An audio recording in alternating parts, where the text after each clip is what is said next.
কিয়ামতের দিন আল্লাহ ফেরেশতার হাতে লাঠি দিবেন। খেয়াল করেন, কার হাতে লাঠি দিবেন? আরো চিল্লা বলেন, কার হাতে? ফেরেশতার হাতে লাঠি দিবেন, দিয়ে বলবেন ওয়াসিকাল্লাযীনা কাফারু ইলা জাহান্নামা যুমারা। ফেরেশতাদের নির্দেশ দেওয়া হবে, লাঠি চার্জ শুরু হয়ে যাবে।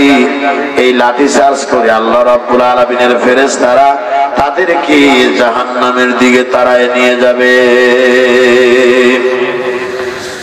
আজকে আমরা অনেক সময় দেখি কোন মিছিলে যদি আক্রমণ করতে যায়, এরপরে যদি কোন রকমের কোন জায়গায় কোন লাঠি চার্জের প্রয়োজন হয়, দেখবেন দাঙ্গা পুলিশ ব্যবহার করা হয়, হয় কিনা বলেন?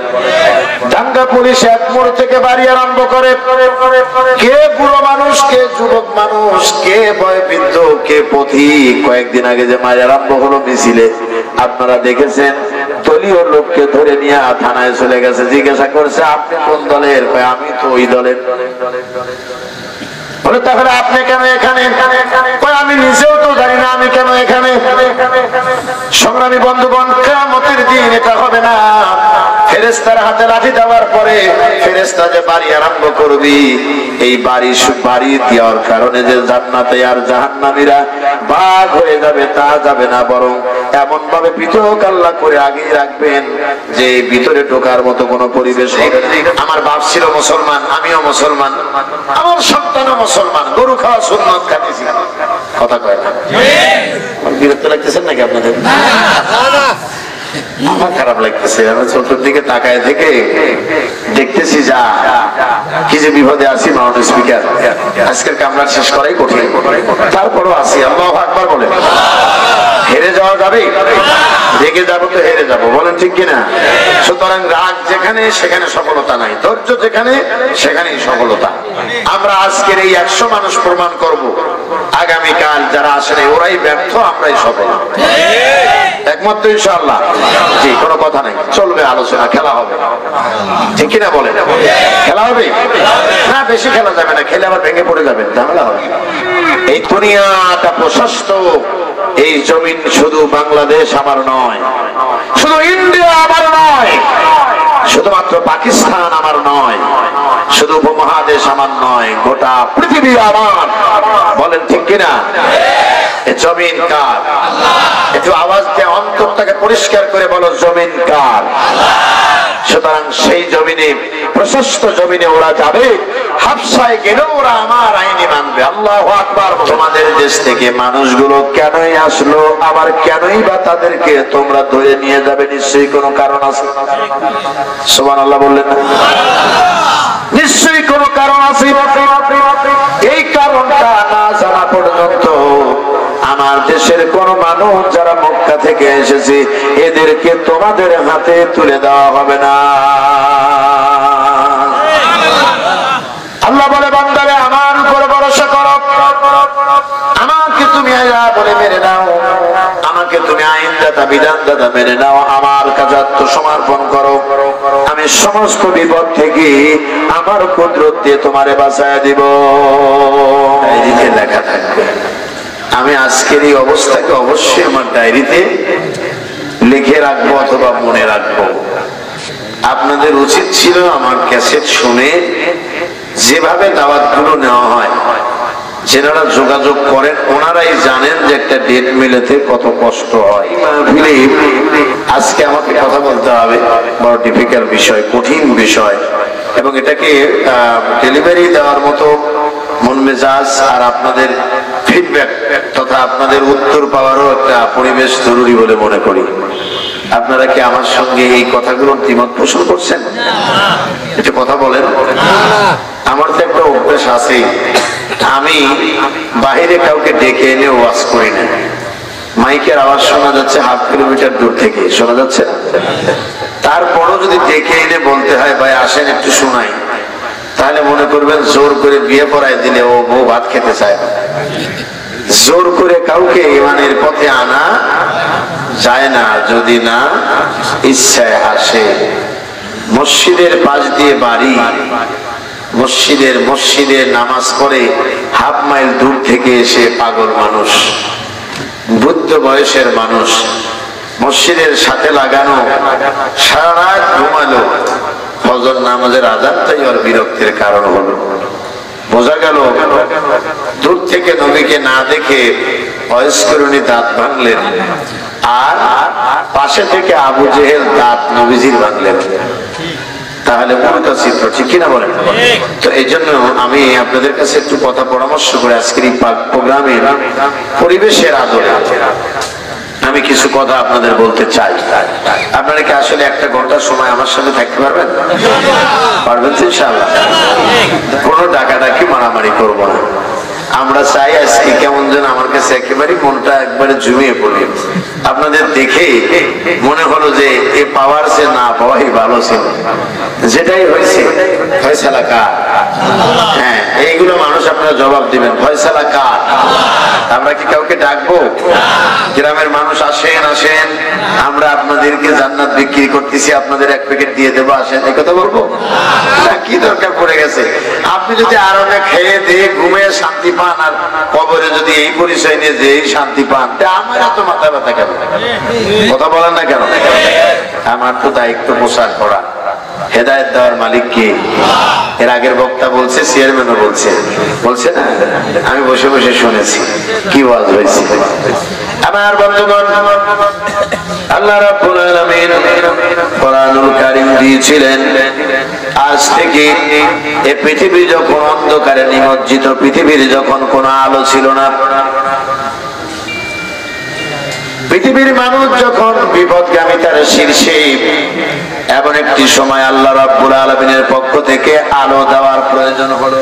ঈসা আলাইহিস সালামকে উঠে নেওয়ার পরে সেই আলো আল্লাহ রাব্বুল আলামিন দীর্ঘ 500টি বছর কোন নবী রাসূল প্রচার করে নাই। ওই প্রচার না করার কারণে আরবের বুকে মানুষের ভিতরে এমন অবস্থার সৃষ্টি হয়েছিল যেন একটা মানুষ রূপী পশুত্বের জগৎ তৈরি হয়েছিল। সেখানে মানুষ বলতে কেউ ছিল না। জোর যার, মুল্লুক তার, ইচ্ছা যার, সবকিছুই তার, এমন একটা পরিবেশ তখন তৈরি হয়ে গেল। আল্লাহ রাব্বুল আলামিন অন্ধকার দূর করার জন্য আলো দিলেন। জোরে বলেন সুবহানাল্লাহ। আলোকে তিনি দূর করবেন, অন্ধকারকে দূর করবেন আলো দিয়ে। কোরআনুল কারীমে আল্লাহ রাব্বুল আলামিন আমাদেরকে ওয়াজ করে বলেছেন, কিতাবুন আনজালনাহু ইলাইকা লিতুখরিজান নাস মিনাজ জুলুমাতি ইলান নূর। ও নবীজি, আমি আপনাকে কোরআন দিয়েছি, কিতাব দিয়েছি, লিতুখরিজান নাস মিনাজ জুলুমাতি ইলান নূর, যেন আপনি মানুষদেরকে অন্ধকারের পথ থেকে আলোর পথে আনতে পারেন। জোরে বলেন সুবহানাল্লাহ। আমার ভাষা বোঝা যায় তো? আমার বন্ধুগণ, অন্ধকার থেকে আলোর পথে মানুষকে আনবেন, আর সেই অন্ধকার দূর করার জন্য উপকরণ হিসেবে দিলেন আল্লাহ পাক কোরআনুল কারীম দিয়ে। সেই কোরআনের প্রথম পৃষ্ঠা খুললেই লেখা আছে, যালিকাল কিতাবুল লা রাইবা ফীহ। এমন একটি কিতাব আল্লাহ পাক দিলেন অন্ধকার দূর করার জন্য, যার ভিতরে কোনো সন্দেহ নাই, কোনো ভুল নাই। কথা বলেন না কেন? ভুল এবং সন্দেহ আছে নাকি? সন্দেহ মুক্ত কিতাব। দুনিয়ার কোন মানুষ যদি কারোর জন্য ট্রিটমেন্ট করে, এ দেশে হোক আর বিদেশে হোক, সিঙ্গাপুর হোক, যেখানেই যাক না কেন, সেখানেই দেখবেন যাওয়ার পরে কোন ডাক্তার বলে দেয় না, যত বড় জাহেল ডাক্তার হোক না কেন, সেও বলে না যে আমার ঔষধ খাইলে আপনি নিশ্চিত ভালো হয়ে যাবেন। কথা বলে না? বলে নাকি? এ কথা কিন্তু বলে না যে আমার ঔষধ যদি আপনি খান তাহলে ভালো হয়ে যাবেন। যদি ডাক্তার মুসলমান হয়, উনি ভালো করে ব্যাখ্যা করে বলবেন আমার ঔষধ লেখা সুন্নাত, ঔষধটা খাবেন মালিক হলো আল্লাহ। দুই নাম্বার লোকটা যদি বেঈমান হয়, মুনাফিক হয়, কাফের হয়, এই মানুষগুলো বলবে আল্লাহ। এই দুনিয়ার বুকে আল্লাহ বলতে আমরা নাও যদি মানে উপরওয়ালা একজন আছে। আপনি ঔষধ খেতে থাকেন, আশা করা যায় উপরওয়ালা আপনাকে ভালো বানায় দিবে, কিন্তু সরাসরি কেউ বলে নাকি যে ভালো হয়ে যাবে। অথচ ওই যে ডাক্তারের পরামর্শ দেওয়া সেই ঔষধটা সেবন করার জন্য একদিন যদি বাদ পড়ে যায়, আপনি দেখবেন বাড়ির যারা অন্য সদস্য আছে তাদের পর্যন্ত গালিগালাজ করে মানুষ, খবরদার তোমরা কি করো, তোমাদের কি চোখ নাই, তোমাদের কি টাইম সম্পর্কে জ্ঞান নাই, এর ওষুধ কেন বাতিল হয়ে গেল, কেন তাকে খেতে দিলে না, কেন সময় মতো পানি দিলে না, কেন পানি গরম হলো না। কত কথা বলি, সামান্য রোগ ভালো হতেও পারে নাও পারে, কথা বলেন, রোগ ভালো হতেও পারে না পারে। শুধু তাই নয় মুসলমান, এই রোগটা ভালো হতে পারে না পারে, এমনকি বেশি হয়েও মরেও যেতে পারে, তাও আবার ক্ষণস্থায়ী জিন্দেগি, যে কোনো সময় মরে যেতে পারি। এই জায়গায় ডাক্তারের পরামর্শের যদি এত গুরুত্ব মনে করলেন, আল্লাহ পাক বললেন নবীজি আমি কোরআন দিয়ে মানুষের জীবনের জন্য দৈনন্দিন জীবনের সমস্যার সমাধান দিয়েছিলাম। আর এই কোরআন দিয়ে বলেছিলাম নাযালা আলাইকাল কিতাবা তিবয়ানান লিকুল্লি শাইইন হুদাও ওয়া রাহমাতাও ওয়া বুশরা লিল মুসলিমিন। এই কোরআন আমি আল্লাহ রাব্বুল আলামিন মানুষের জীবনের, ব্যক্তি জীবন, সমাজ জীবন, রাজনীতি, অর্থনীতি, পররাষ্ট্রনীতি, সকল নীতির ভিতরে সমস্যার সমাধান দিয়ে কোরআন নাজিল করেছি, ব্যাখ্যা দিয়ে বলেন আল্লাহু আকবার। সেই কোরআনের পরামর্শ আসলো, মানুষ সেই কোরআনের পরামর্শ গ্রহণ না করে বামপন্থীদের আইন মানুষ মানার চেষ্টা করলো। আল্লাহ বলে বান্দারে তোমার মতো এত বড় জাহেল তো আর দুনিয়ায় নাই। আমার ভাইরা, সেই কোরআন থেকে কথা বলবো, কোথা থেকে বলবো, কিভাবে বলবো, এই চিন্তায় এখন আমি পড়ে গেছি। তারপরেও যে আয়াত নিয়ে এসেছি, আপনারা যদি ধৈর্য ধরেন তাহলে আমি কয়েকটা কথা বলবো ইনশাআল্লাহ। বলেন চিৎকার দিয়ে আল্লাহু আকবার বলেন। এর মধ্যে যারা মুখ ঢেকে বসেছেন, মুখটা একটু খুলে বসেন, আমি চেহারাটা দেখি আপনাদের। এই স্মৃতির চেহারাকে ভোলা যায় না। এই মানুষগুলো আল্লাহ আজকে ক্যামেরা বন্দি করবেন। আসেন নাই কোনো টাকার জন্য, আসেন নাই কোনো পরবর্তীতে তাবারকের ব্যবস্থা হয়েছে সেজন্য নয়, এসেছেন কোরআনের আকর্ষণে, কোরআনের কথা শোনার জন্য। বলেন ঠিক কিনা? সুতরাং আপনাদের মতো এত বড় সম্মানী ব্যক্তি আর কেউ হতে পারে না। আমি বিনয়ের সঙ্গে ভলেন্টিয়ারদের বলবো, যুব সমাজ যারা আজকের এই মাহফিলের আয়োজনে সহযোগিতা করেছেন, ভবিষ্যতের নেতৃত্ব আপনাদের কাছে আসবে এই সমাজের। বলেন ঠিক কিনা? সুতরাং আপনাদের উচিত অন্তত আজকের মাহফিলে এসে এই মাহফিলটাকে সাফল্যমণ্ডিত করা। সময় গেলেই সাধন হবে না। আপনি আর একবার চেষ্টা করবেন আমার মতো অযোগ্য বক্তাকে, হয়তো আর আসবে না।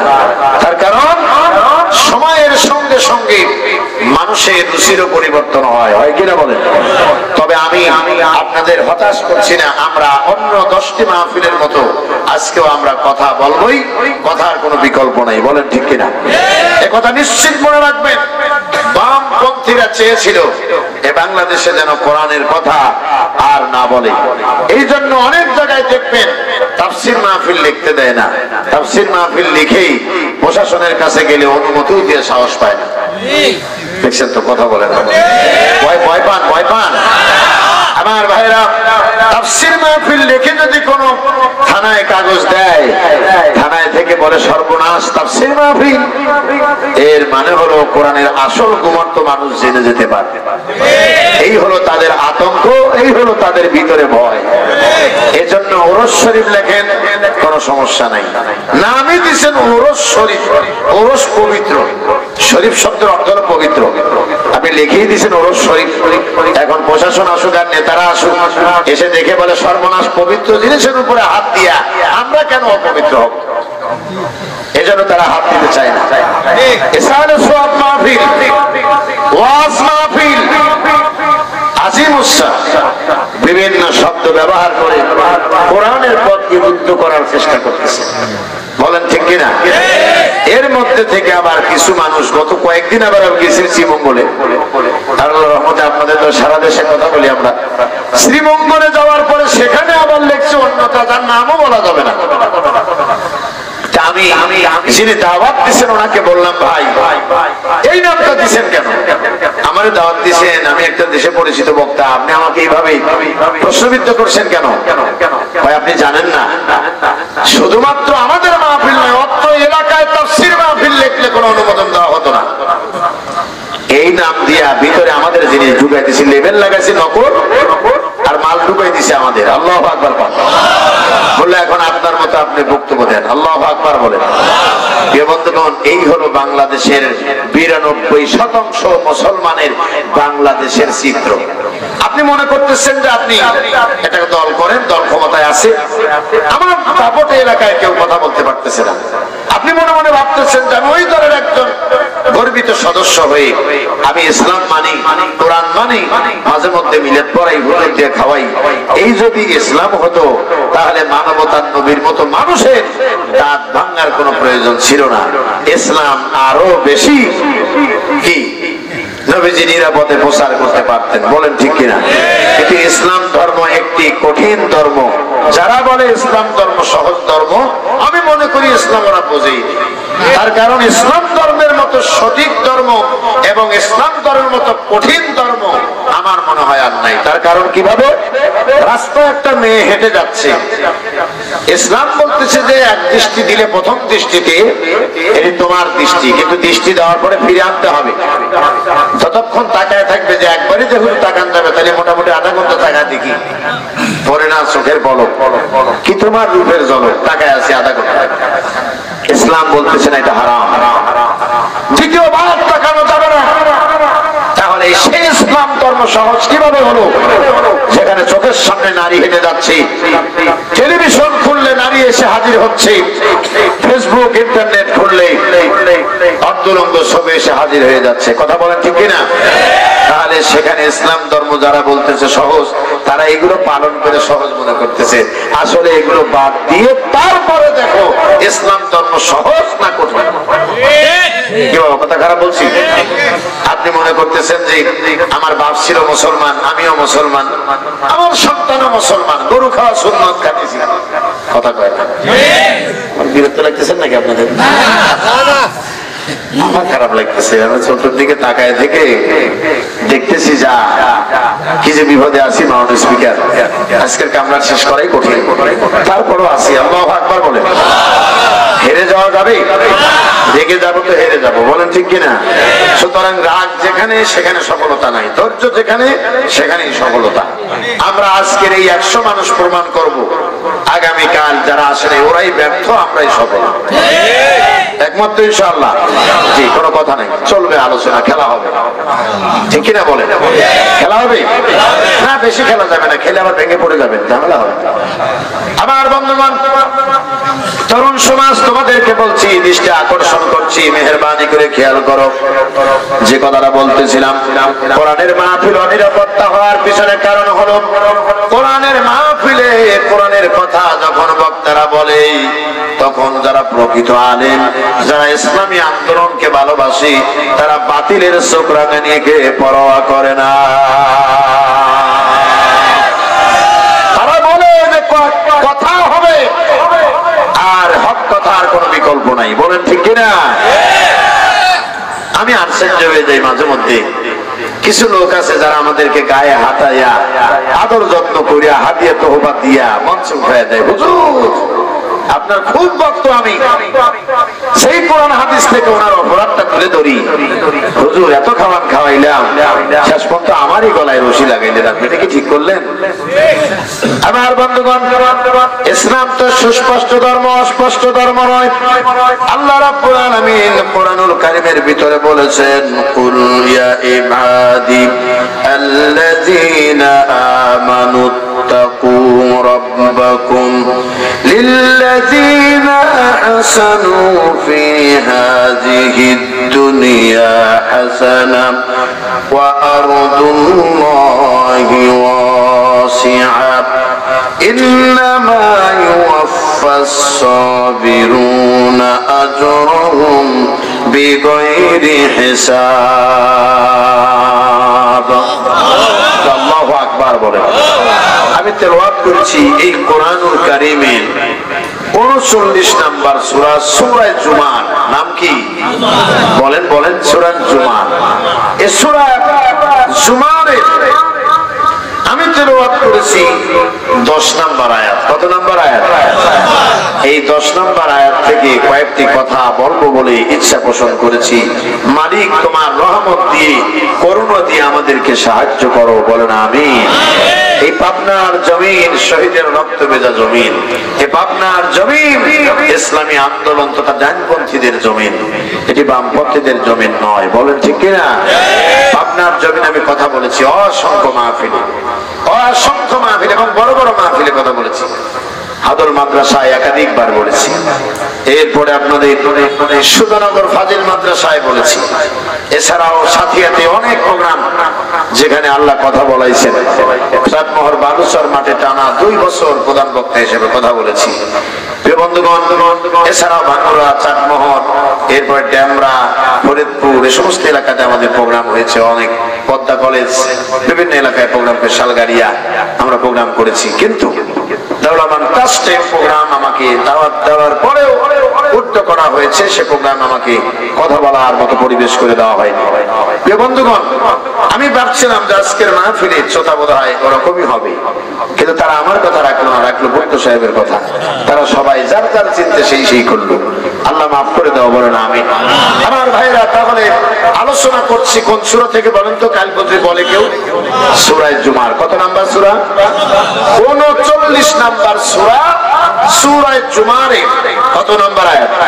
10 নাম্বার আয়াত, যেখানে আল্লাহ পাক বলেন, কুল, হে নবী আপনি বলে দেন, ইয়া ইবাদি, হে আমার বান্দাগণ।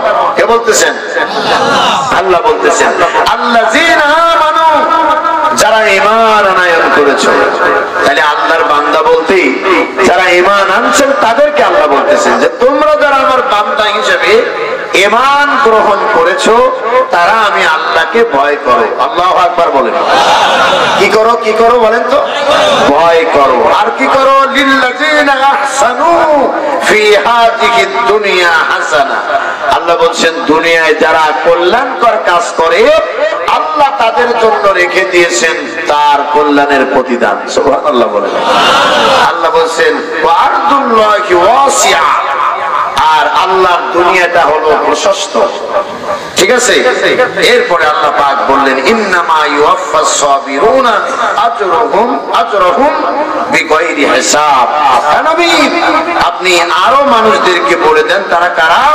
তারা এই দুনিয়ার বুকে আল্লাহ রাব্বুল আলামিন বলছেন মূলত পুণ্য দেওয়া হবে ওই সমস্ত বান্দাদেরকে যারা আমার প্রতি সবর এবং ধৈর্যের পথ অবলম্বন করেছে। বারাকাল্লাহু লানা ওয়া লাকুম ফিল কুরআনিল আযীম। সকলেই বলুন আল্লাহুম্মা আমিন।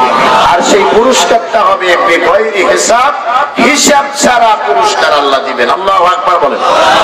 আমার বন্ধুগণ, এই আয়াতটা নাজিলের প্রেক্ষাপট বলেই আমরা বিদায় নেব ইনশাআল্লাহ। ইনশাআল্লাহ বলেন।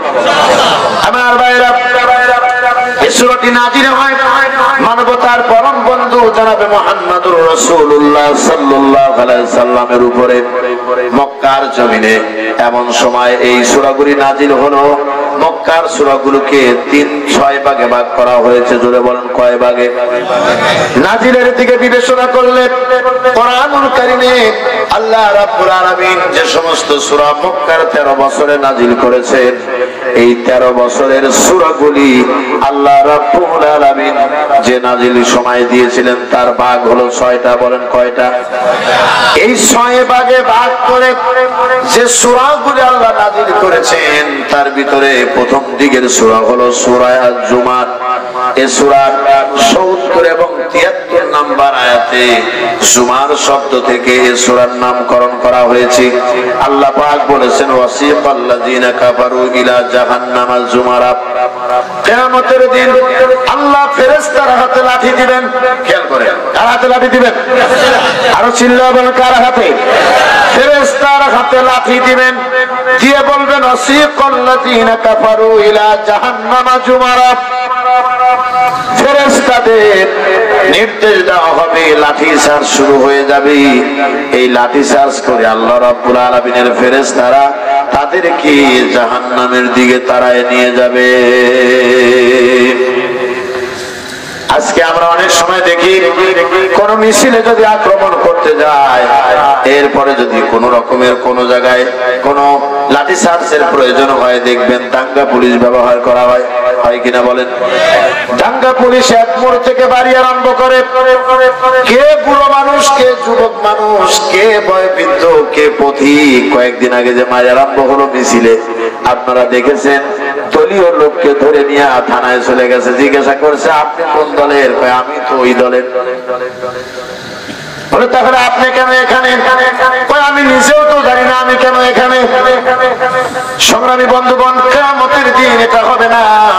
ফেরেশতার হাতে লাঠি দেওয়ার পরে ফেরেশতা যে বাড়ি আরম্ভ করবি, এই বাড়ি দেওয়ার কারণে যে জান্নাতে আর জাহান্নামীরা ভাগ হয়ে যাবে তা যাবে না, বরং এমন ভাবে পৃথক আল্লাহ করে আগেই রাখবেন যে ভিতরে ঢোকার মতো কোনো পরিবেশ হবে না। আল্লাহ বলছেন কিয়ামতের দিন এদেরকে লাঠি চার্জ করে জাহান্নামের দিকে নিয়ে যাওয়া হবে। আর এই লাঠি চার্জ করার পরে কোন মানুষের পক্ষে উল্টা আক্রমণ করা, পাল্টা আক্রমণ করার ক্ষমতা থাকবে না। থাকবে না কি বলেন? দুনিয়ায় কেউ যদি আক্রমণ করে, উল্টা আক্রমণের জন্য আগার আক্রান্ত ব্যক্তিগুলো ঘুরে দাঁড়ায়, ঠিক কিনা বলেন? বাঁচো আর মরো, ঘুরে দাঁড়াও, নারায়ে তাকবীর, আল্লাহু আকবারের আওয়াজ দাও।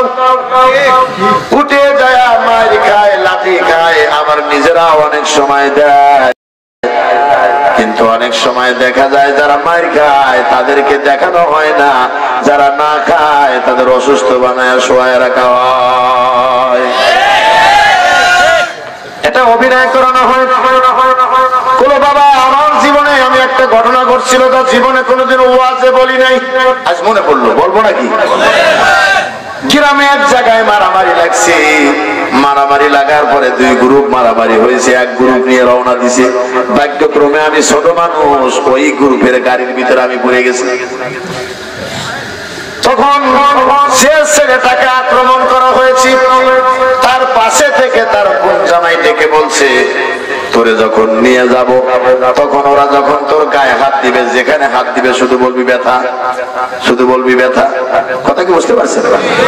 মানে বিপক্ষ গ্রুপকে একটু মায়ের বেশি দিছে, এই কারণে মামলা করার জন্য রওনা দিয়েছে। রাস্তায় এই কথাগুলো হচ্ছে, আমি মনে মনে হাসতেছি, আরে বলে কি, এই লোকটা তো সুস্থ মানুষ, কয় ওখানে যেই নিয়ে যাবো তোর যেখানে হাত দিবি তুই শুধু বলবি ব্যথা লাগে, ব্যথা লাগে, ও শব্দ ব্যবহার করবি। সংগ্রামী বন্ধুগণ, এইভাবে অভিনয় করে মানুষদেরকে যদিও ধোঁকা দেওয়া যায়, আসল তথ্য জানে কে? আর চিল্লায় বলেন কে? তিনি হাকামুল হাকিমিন, তিনি আমাদের পালনকর্তা, তিনি আমাদের লালনকর্তা। বলেন ঠিক কিনা? তিনি দেখতেছেন আসলে আমি কোন পথে বলছি, বলেন ঠিক কিনা? আমার বন্ধুগণ, যে কথাটা বলতেছিলাম, কিয়ামতের কঠিন ময়দানে এইভাবে তারাই নিয়ে যাবে ফেরেশতারা উঠে, যে এই ভয় থাকবে যে আমাদের আক্রমণ করে কিনা, না তা নয়, বরং সূরা হাক্কাকে আল্লাহ পাক বলেছেন কিয়ামতের দিন ফেরেশতাদের এমন ভাবে প্রস্তুত করে রাখা হবে, একটা আসামিকে ধরার জন্য 70 জন ফেরেশতা সেকল নিয়ে দাঁড়ায় থাকবে। একবার ভাবেন তো দেখি, 70 জন ফেরেশতা একজন আসামিকে ধরার জন্য ওয়াদার হবে, আর সাথে সাথে তাকে গিয়ে পাকড়াও করবে। এই পাকড়াওয়ের হাত থেকে বাঁচার মতো কোনো উপায় থাকবে না। আজকে আসামি ধরতে আসলে আসামি দৌড়ে পালায় যায়, এই দরজা ওই দরজা দিয়ে যায়, ঘরে থাকে, অমুক জায়গায় থাকে, সেখানে থাকে, ওখানে থাকে, কোনো জায়গায় খুঁজে পাওয়া যায় না। কিন্তু কিয়ামতের দিন যারা আল্লাহর কাছে আসামি হয়ে যাবে, এই মানুষগুলো পালাতে পারবে না, কারণ আল্লাহর ফেরেশতাদের নির্দেশ দেওয়ার সঙ্গে সঙ্গে শেকল নিয়ে দাঁড়ায় থাকবে। বলাও শেষ, শেকল গলায় পরানো শেষ।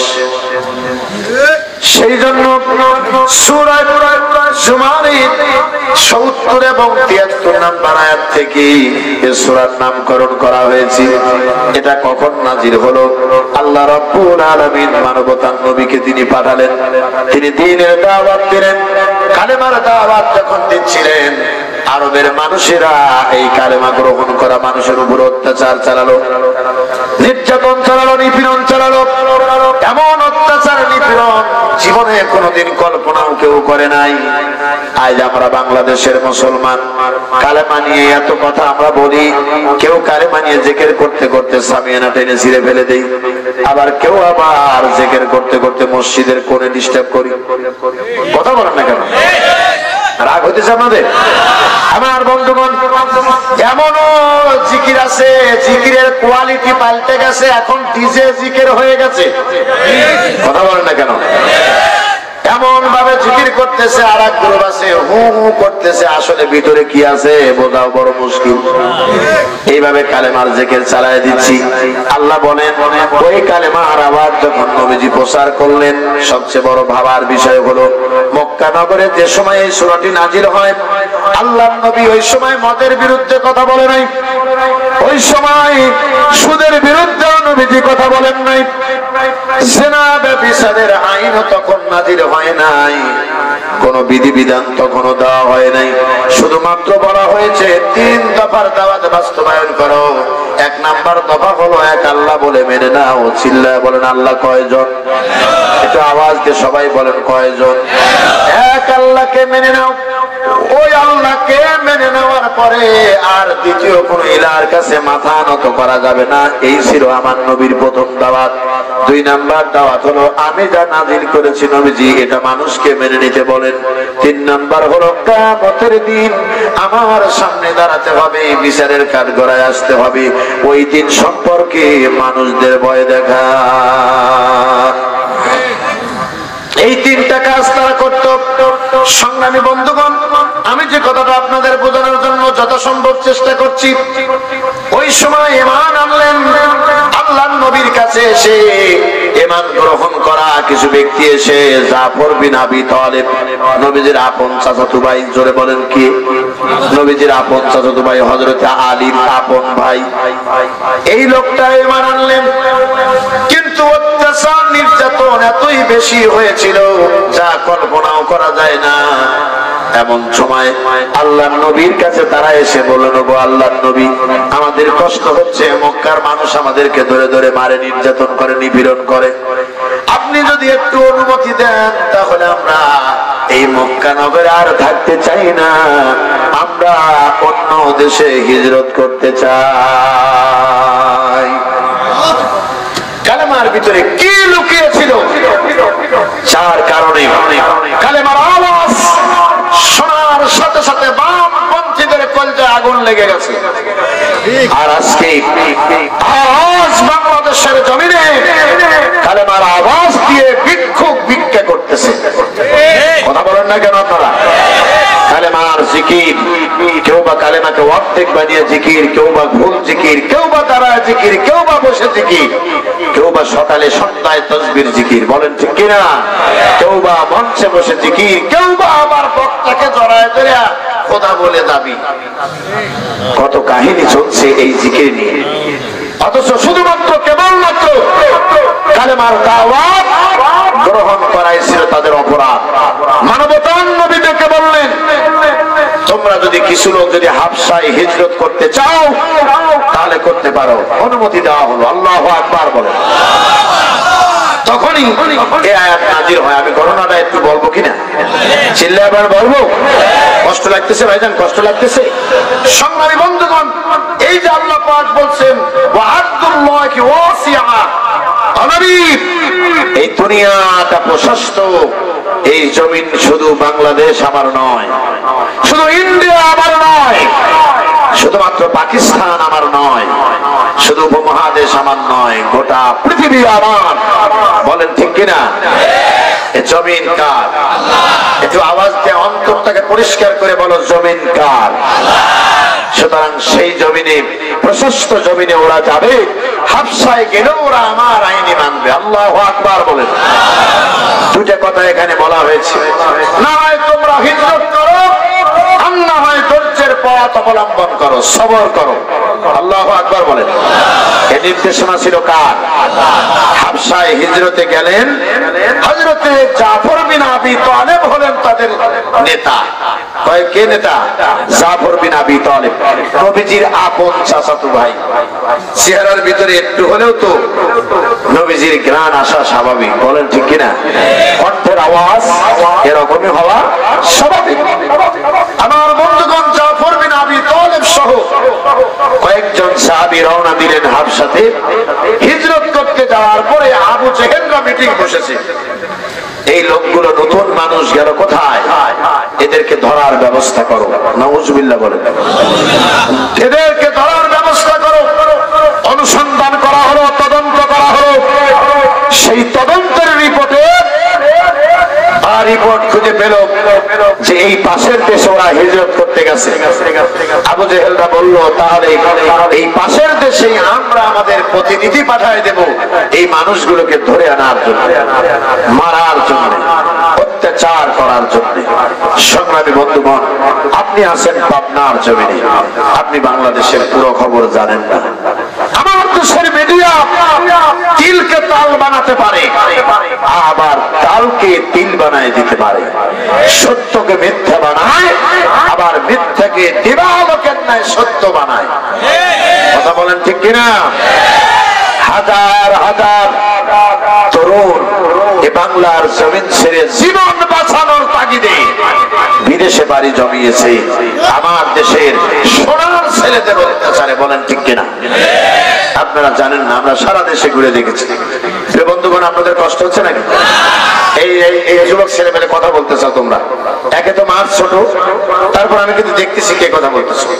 আমি আর কিছু সময় বলার পরে আমি মোনাজাত করে চলে যাবো। এতে তোমরা কি করবা না করবা সেটা তোমাদের ব্যাপারে। আমার বন্ধুগণ, আমি তো শুরুতেই বলেছি যে বক্তাকে কথা বলার মতো পরিবেশ সৃষ্টি করাটা এলাকার মানুষ এবং কমিটির কর্তৃপক্ষের দাবি, বলেন ঠিক কিনা? এটি না পারলে বক্তার কিছু বক্তার কোনো দোষ আছে? আমি তো যথাসময়ে এসে হাজিরা দিয়েছি। বন্ধুগণ, আমি যে কথাটা আপনাদের বলার যথাসম্ভব চেষ্টা করছি, আপনি বোঝেন, আপনার বিবেক দিয়ে, আকল দিয়ে বোঝেন। আমি আপনাকে জোর করে হেদায়েতের রাস্তা আনতে পারবো না। আপনি জোর করে অন্যায় পথে চলবেন, তাতে আমার কোনো ক্ষতি হবে না। আপনি শুধু শোনেন বিবেক দিয়ে, আপনি আকল দিয়ে চিন্তা করেন আমার এই কথাটা ঠিক কিনা। জাফর বিন আবি তালেব নবীজির আপন চাচাতো ভাই। লোকটি কয়েকজনকে সাথে নিয়ে রওনা দিলেন। হাবশায় যাওয়ার পরে এমন পরিবেশ হলো, আবু জেহেলরা মিটিং বসে বলল, এই লোকগুলো গেল কোথায়? ধরো, এদেরকে গ্রেফতার করার ব্যবস্থা করো। ওরা তদন্ত করে দেখলো যে না, এইখানে কোনো লোক নাই, লোক যা চলে গেছে পাশের দেশে, বলেন ঠিক কিনা? এই পাশের দেশ থেকে ধরে নিয়ে আসার জন্য ওরা লোক পাঠায় দিল, জনপ্রতিনিধি পাঠায় দিল। কি পাঠায় দিল? জনপ্রতিনিধি পাঠায় দিল। গিয়ে খোঁজাখুঁজি করে জানতে পেরেছে এই দেশেই এসেছে জাফর বিন আবি তালেব সহ অন্যান্য সাথীদেরকে ধরার জন্য আবিসিনিয়ার রাষ্ট্রপ্রধানের কাছে আবেদন করলেন। আবেদনটা কি জানেন? বলবো। আবেদনটা হলো, জাপানা, আমাদের দেশ থেকে কিছু মানুষ আপনার এই দেশে এসেছে।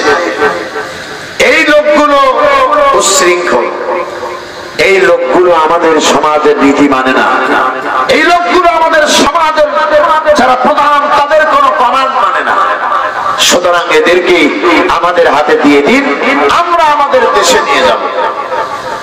কিন্তু বরাবরই ইসলামকে যারা ফু দিয়ে নিভিয়ে দিতে চেয়েছে, আল্লাহ বলেছেন আমি সেই নিবারণ ইসলামকে কিছু মানুষ দিয়ে আবার জীবিত করেছি। আল্লাহু আকবার বলেন। আবার ভাইরা, মানবতার পরম বন্ধু, এক একটা সাথীর কলজায় যখন আঘাত লাগতেছে, আমার নবীজি চিৎকার করে কাঁদতেছেন, কিন্তু কোনো উপায় নাই। একটাই অপরাধ, লা ইলাহা ইল্লাল্লাহু মুহাম্মাদুর রাসূলুল্লাহ সাল্লাল্লাহু আলাইহি ওয়াসাল্লাম বলা।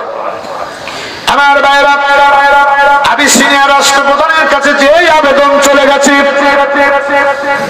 কোন চিন্তা ভাবনা না করে একটা দেশের প্রধান নিশ্চয়ই তার মাথায় কিছু নলেজ আছে, এমনি তো আর হয় নাই। এমন ভাবে বললো, বলার পরে আবিসিনিয়ার রাষ্ট্রপ্রধান বলল, তোমাদের দেশ থেকে মানুষগুলো কেনই আসলো, আবার কেনই বা তাদেরকে তোমরা ধরে নিয়ে যাবে? নিশ্চয়ই কোনো কারণ আছে। সুবহানাল্লাহ বললেন না? নিশ্চয়ই কোনো কারণ আছে। এই কারণটা না জানা পর্যন্ত আমার দেশের কোন মানুষ যারা মক্কা থেকে এসেছে এদেরকে তোমাদের হাতে তুলে দেওয়া হবে না।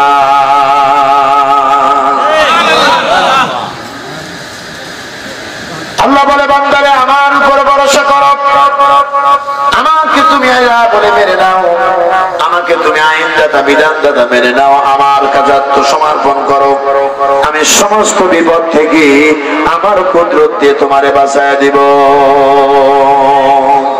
তোমার মতো মালিক যাদের আছে বিপদ বানাই তুচ্ছ তাদের কাছে, তুমি আছো যার তার কাছে, আর তুমি আছো যার তার কাছে, আর যা কিছু সবই নগণ্য, ধন্য আমি ধন্য শুধুই তোমার জন্য।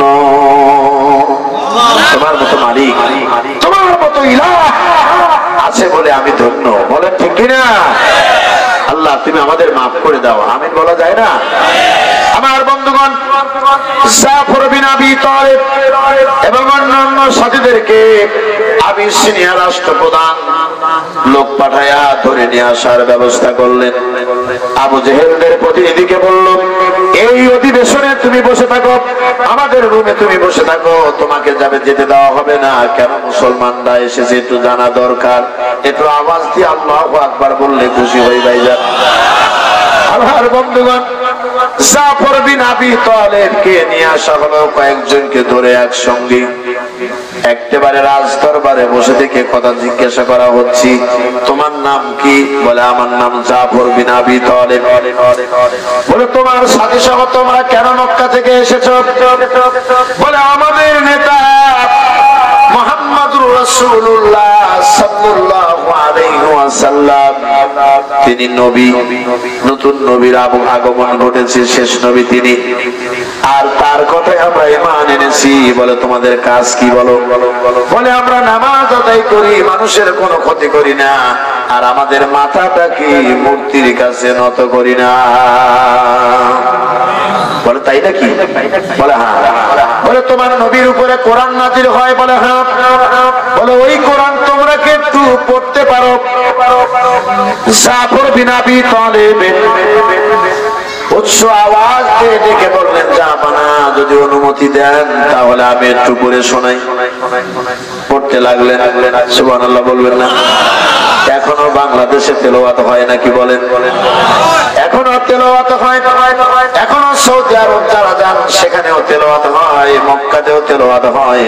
প্রায় 10 লক্ষ মানুষ একসঙ্গে কাবা শরীফে দাঁড়িয়ে যখন কারি আব্দুর রহমান আস-সুদাই যখন তেলাওয়াত করেন, কণ্ঠের আওয়াজে যখন সূরা ফাতিহা শেষ করে আয়াত যখন শুরু করে দেন, মনে হয় যেন 10 লক্ষ মানুষ একসঙ্গে চোখের পানি ছেড়ে কাঁদতেছে। আমার বন্ধুগণ, আরো যারা চালাক মানুষ এবং যারা আল্লাহকে বেশি বেশি ডেকেছে, কাবা শরীফের মাতাবের চতুর্দিকে যদি রাত 2টা 3টার দিকে উঠে চলে গেছে, সমস্ত নামাজগুলো হয় আউয়াল ওয়াক্তে নামাজ, এক পারা করে প্রতি রাকাতে পড়া হয়। আল্লাহু আকবার বলেন। আমার জীবনে আমি সাক্ষী, যতদিন রাত 2টা 2:30টায় গিয়ে দাঁড়িয়ে আছি অপলক দৃষ্টিতে আমার মালিকের দিকে, মালিক গো কাবার মালিক, তোমার কাবার পাশে আমি দাঁড়িয়ে কাবার মালিককে বলেছি, গো কাবার মালিক, এ বাংলার জমিনে জন্ম নিয়েছিলাম, এ বাংলার জমিনে 92 জন মুসলমান, অথচ সেই জমিনে দাঁড়ায় থেকে আমরা কোরআনের আইন মানতে পারি না। আমাদের মতো কপাল পোড়া মানুষ আর দুনিয়ায় কোন দেশে নাই। আমার কষ্ট আপনাদের লাগে কিনা আমি জানি না। সংগ্রামী বন্ধুগণ, যখন তেলাওয়াত শুরু হয়ে যায় ফজর নামাজে, বোমারের গুঞ্জনের মতো মনে হয় যেন কোরআনের আয়াত আবার নাযিল হচ্ছে। জাফর বিন আবি তালেব তিনি হলেন আল্লাহর নবীর আপন চাচাতো ভাই। হযরত জাফর বিন আবি তালেব হলেন আবু তালেবের ছেলে। তার কণ্ঠ দিয়ে যখন তেলাওয়াত শুরু করে দিয়েছে, তার কণ্ঠের তেলাওয়াতের ঝলকানিতে বামপন্থীদের কলজার ভিতরে হৃদকম্পন শুরু হয়ে গেছে।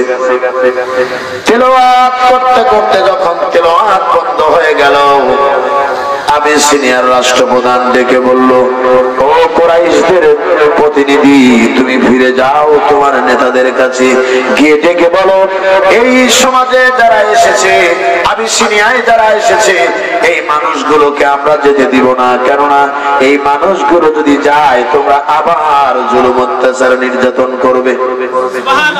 সংগ্রামী বন্ধুগণ, যুগে যুগে বামপন্থীরা ইসলামের উপকার করেছে।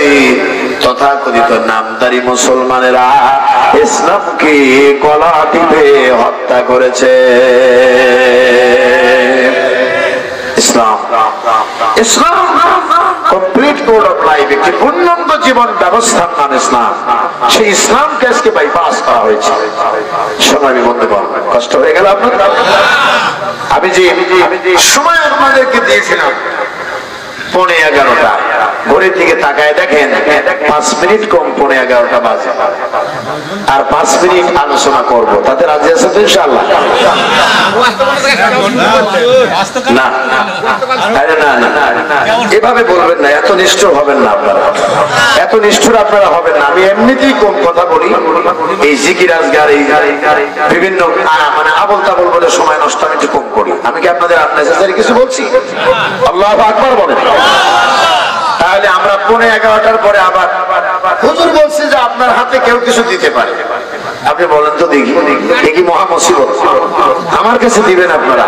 মুসাফির মানুষ আমি, এটা ঠিক, কিন্তু আমার ওয়াজ শুনে কি মনে হলো যে আমি কালেকশনের বক্তা হয়েছে? মনে হয়েছে? আর কালেকশনের বক্তা আমার পূর্বে যে কথা বলছে, আমি আমার সাথীদেরকে ডেকে বলছি কালেকশনের এই যোগ্য বক্তা এখন বসে আছে, প্রয়োজনে আরো 15 মিনিট টাইম থেকে বাড়ায় দেওয়া। আমার বন্ধুগণ, আমি কয়েকটা মিনিট কথা বলবো, তারপরও রাজি আছেন তো ইনশাআল্লাহ? এর মানে হলো আমরা 11:15 শেষ করতে চাইছি, তা করব না। আমরা চলে যাব 11টার কাটায় আলোচনা নিয়ে, তারপরে দেখবো যে কি করা যায়। আল্লাহু আকবার বলেন। বিপ্লব মানে জীবন দেওয়া, বসে থাকা নয়, সে কোনদিন আসবে না রে, করো যদি ভয়। আসবে বিজয়, রক্ত আর জীবনের বিনিময়, বলেন ঠিক কিনা? আসবে বিজয়, রক্ত আর জীবনের বিনিময়। বিপ্লব মানে জীবন দেওয়া, বসে থাকা নয়, সে কোনদিন আসবে না রে, করো যদি ভয়। জিহাদের ওই ময়দানেতে যেতে তোমাকে হবে, প্রয়োজনে সব রক্তটুকু জমিনেই ঢেলে দিবে। জিহাদের ওই ময়দানেতে যেতে তোমাকে হবে, প্রয়োজনে সব রক্তটুকু জমিনেই ঢেলে দিবে। তবুও তোমাকে লড়তেই হবে, মানিবে না পরাজয়। মনে থাকবে তো ইনশাআল্লাহ? তবুও তোমাকে লড়তেই হবে, মানিবে না পরাজয়। বিপ্লব মানে জীবন দেওয়া, বসে থাকা নয়, সে কোনদিন আসবে না রে, করো যদি ভয়। ভয়কে জয় করতে হবে। হৃদয়ের ভিতরে ভয়, ভীতি আর হতাশার জায়গা ইমানদারের দেওয়া যাবে না। মনে রাখবা মুসলমানেরা, দুঃখ দিয়ে যাদের জীবন গড়া, তাদের আবার দুঃখ কিসের? কথা বলেন। আঘাতের উপরে যখন আঘাত পড়ে, তখন মানুষ বলে আঘাত খেতে খেতে আঘাত সহ্য হয়ে গেছে।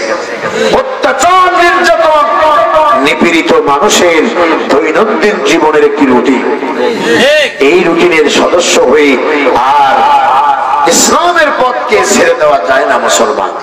মনে রাখবা, নবী রাসূলরা পৃথিবীর শ্রেষ্ঠ সন্তান, বলেন ঠিক কিনা?